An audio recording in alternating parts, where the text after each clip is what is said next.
Hello everyone, welcome back to the channel again. I am Sujal Thakur and today I'll be trying to explain the confusion matrix in machine learning. Now, what it is used for?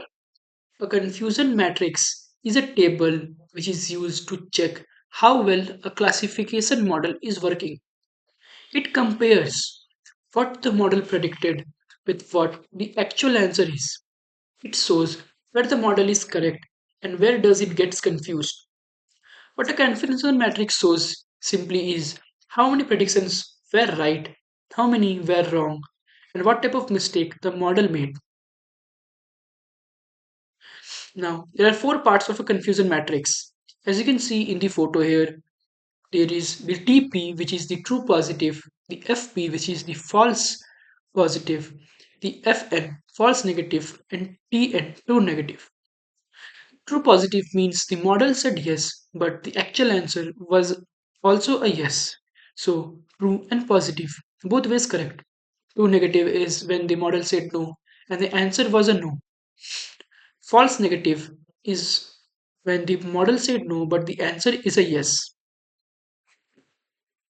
Okay, now here we'll be taking a simple example of a pundit trying to predict if someone has a fever.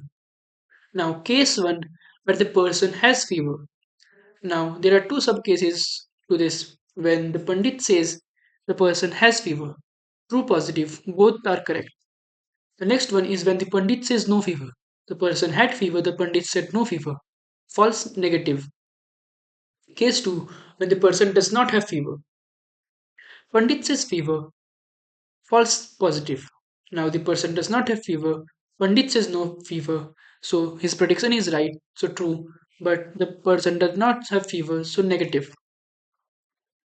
It may seem confusing. As the name suggests, it is named confusion matrix.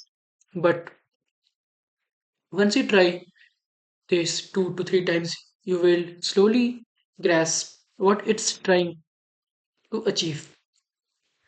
To conclude this, a confusion matrix shows whether a model's prediction was right or wrong and what kind of mistake it made. For every one person, it clearly tells correct prediction, wrong prediction, and the type of error. Thank you.